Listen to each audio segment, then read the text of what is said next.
Պարոն Մանուկյան, որ ասում եք, որ պետությունն եք,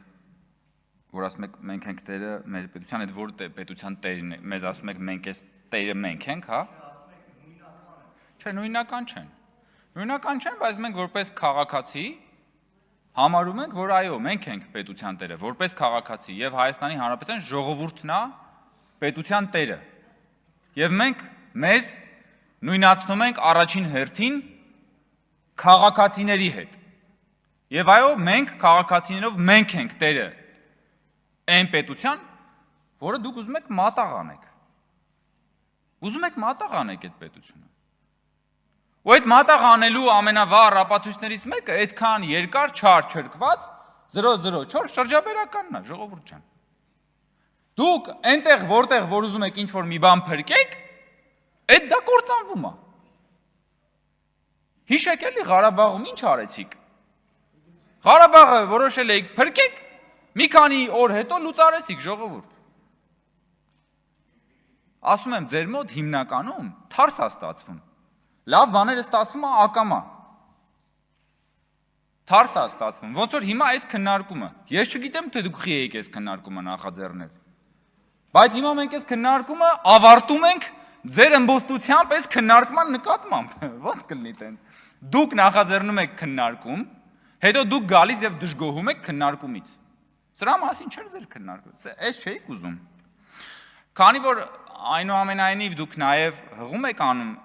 մահկամ ազատության մասին եւ նաեւ Հակոբ Մովսեսի այդ հարցազրույցի ժամանակ դա քննարկվել է, այդ իսկավ իրական սա կենտրոնական գաղափար է, պարոն Մանուկյան։ Որովհետեւ իրոք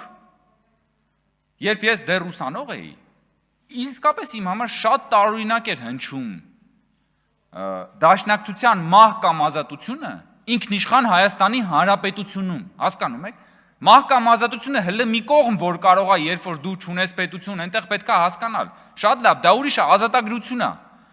Լավ, բա մահկամ ազատությունը ինքնիշխան պետության մեջ ում է ուղղված։ Ումից եք դուք ուզում ազատագրվեք դաշնակցությունը այս հարցին պիտի պատասխան տա։ Դա ձեզ հետապնդելու է, չեք կարա վերացական չի, պարոն Մանուկյան դա։ Ասում եք մահկամ ազատության մեջ մահը վերաբերվում է դաշնակցականներին, հա? Շատ լավ։ Մահը դաշնակցականներին էր վերաբերում 1999 թվականի հոկտեմբերի 27-ին։ Երբ որ նախկին դաշնակցական Նայիրի Հունանյանը մտավ ահաբեկչություն արեց։ Ում էր վերաբերում այդ մահը։ Մահը դաշնակցականներին էր վերաբերում 2008 թվականի մարտի 1-ին, երբ որ 10 մարդ գնդակահարվեց, ու դրանից հետո դուք էլի սիրուն այդ նույն իշխանության հետ գնացիք կոալիցիա կազմեցիք, կտրեցիք այդ տորթը, բաժանեցիք իրար մեջ։ Որտեղ էր Քավլիցի, ես չեմ ցանկանա երբևէ, որ որևէ մի դաշնակցականի մազը ծռվի։ Բայց երբ որ դուք ասում եք մահը վերաբերվում է դաշնակցականներին, ոչ թե ժողովրդին, ես մի հատ ուրիշ պատմություն եմ հիշում։ Լեոյի անցյալից գրքի մեջ ինքը նկարագրում է բանկ Օտոմանի գրավման հետ կապված այդ դրվագները։ Ու պատմում է, որ երբ որ դաշնակցականները արդեն բանկից դուրս գալով նրանց պիտի ճանապարհեին, համապատասխան այլ երկրի դիվանագիտական ներկայացուցիչները։ Նա նկարագրում է, երբ որ այդ բանկ Օտոմանի գրավումից հետո ինչ տեղի ունեցավ բազմահազար հայ բնակչության հետ։ Իսկ այդ մարդիկ գնացին հետո։ Ուր գնացին։ Եվ ում համար էր մահը, ում համար ազատությունը։ Ում համար էր մահը, ում համար ազատությունը։ Երբ որ ազատագրական պայքարի դրոշակի ներքո անում եք գործողություններ, հետո գնում են ժողովուրդը ջարդվում են հազարներով եւ ասում եք, չէ, մահը դաշնակցականներին, ազատությունը ժողովրդին։ Այնինչ ասում եմ ճիշտ հակառակն է։ Դաշնակցությունը հիմնականում մահը տվել է ժողովրդին, ազատությունը պահել է իրեն։ Ումով ասում եք մի արեք։ Շատ լավ, ուրեմն բանը Քաջազնունիով կասեմ։ Պարոն Մանուկյան ասում է Լեոյին մի մեջ բեր։ Շատ լավ, Քաջազնունին եմ մեջ բերում։ Դաշնակցությունը այլևս անելիք չունի։ Բանը մի րոպե։ Այսօր պարոն Ռուստամյանն ասում է, պարոն Կոնջարյանի ժամը վերականգնեք։ Պարոն Ռուստամյանն ասում, շատ լավ, շնորհակալ եմ, որ ասցիք Լեոյով չասեմ, չեմ ասում։ Հովհաննես Քաջազնունի։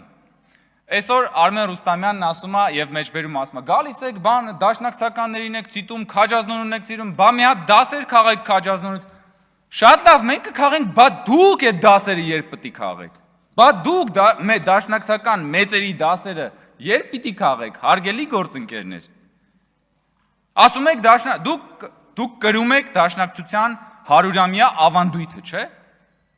Այդ ժառանգությունը ձերն է, չէ՞։ Այսինքն ձեր ժառանգությունն է նաև Քաջազնունին, չէ՞, պարոն Մանուկյան։ Թե հրաժարվում եք Հովհաննես Մի Քաջազնունից։ բան հնարավոր խոսեն, այդտեղից մի պարոն Կոնջարյան ջան։ Չէ, դուք կարող եք ժեստերի լեզվով։ Չէ, չենք անում։ Ես ձեր դաշնակցական ոճը հասկանում եմ։ Հովհաննես Քաջազնունին դաշնակցության ժառանգությունն է։ Դուք չեք հրաժարվում, շատ լավ։ Սիմոն Վրացյանը դաշնակցության ժառանգությունն է, չեք հրաժարվում, շատ լավ։ Խատիսյանը դաշնակցության ժառանգությունն է, չեք հրաժարվում, շատ լավ։ Այս բոլոր գործիչները, Սիմոն Վրացյանը 2020-21 թվականին ցեղասպանությունից ընդամենը 5-6 տարի անց խոսում էր Թուրքիայի հետ բարեկամության մասին։ Մենք ասում ենք Թուրքիայի հետ հարաբերություններն ուզում ենք կարգավորենք, սահմաններ բացենք։ Բարեկամություն բառը չենք էլ ասում։ Դուք ասում եք ոնց կարելի է ցեղասպանությունը ուրանալ եւ սահմանները բացել։ Այնիշ ցեղասպանությունից 6 տարի անց Թուրքիայի հետ բարեկամության ձգտող Սիմոն Վրացյանին դուք շարունակում եք համարել դաշնակցական եւ հպարտանում եք եւ լավ եք անում։ Բայց կլինի այդ դասը սովորեք ոնց որ ասում էր պարոն Ռուստամյանը։ Ինչի՞ չեք սովորում Սիմոն Վրացյանի տված դասը։ Ինչի՞ չեք սովորում Խատիսյանի տված դասը։ Ինչի՞ չեք սովորում Քաջազնունու տված դասը։ Լավ, Լեոն ձեր քիմքին հաճո չէ, խնդիր չկա։ Չգիտեմ, ինչ որ Մի խոսացեք կավելացնեմ ժամանակ։ Հարգելի գործընկեր, ես իրականում այսօր ասեցի, հարգելի գործընկերներ, նորից եմ ասում, իգիտություն։ Մենք դաշնակցությունը չենք փակելու, որքան էլ որ երազեք։ Մենք դաշնակցությունը բացել ենք եւ դաշնակցությունը ավելի ենք բացելու։ Ոնց որ այս երկու օրերին բացեցինք։ Դաշնակցությունը բացելու, դաշնակցության ապակոդավորելու մի հրաշալի հնարավորությունն էլ Հակոբ Մովսեսին այս ամբյոնից լսելն էր, որը չէի էլ պատկերացնի մի 2 ամիս առաջ, որ ես նման հաճույքի հնարավորություն կունենամ եւ ոչ միայն ես։ Ես շնորհակալ եմ ձեզանից, որ դուք մեզ այդ հնարավորությունն ընձեռեցիք, պարոն Մինասյան։ Ես իդեպ միշտ զգացել եմ, որ դուք ճիշտ բաներ անում եք, էլի։ Հիմա դուք սա որ արեցիք։ Ես չգիտեմ, հիմա ինչ եք պլանավորել, ինչ չեք պլանավորել, բայց ոնց որ լավ ստացվեց։ Հարգանքներիս հավաստիքը։ Եվ նաև արդեն ամփոփելով նախ ես ուզում եմ մեր գոհունակությունը հայտնել առայն որ պարոն Հակոբյանը իր ելույթում եւ իր հարցուպատասխանի ընթացքում 3 եւ այսօր կարևորեց կոռուպցիայի կանխարգելման հանձնաժողովի եզրակացությունը եւ ըստ էության կարևորեց անկախ մարմինների պաշտոնյաների կոռեկտության պահպանման անհրաժեշտությունը եւ այս քննարկումը եւ այս քննարկման ընթացքում նաեւ պարոն Հակոբյանի հնչեցրած մտքերը կարծում եմ լավագույնս փարատեցին բոլոր այն մտահոգությունները, որոնք կարող էին լինել Հակոբ Հակոբյանի հայտարարությունների վերաբերյալ։ Այդ մտահոգությունները, այդ քննարկումները, պարոն Հակոբյանի հավաստիացումները մեզ համար բավարար է։ Եվ ես ուզում եմ ասել, որ քաղաքացիական պայմանագիր խմբակցությունը չի մասնակցելու այս հարցի քննարկմանը,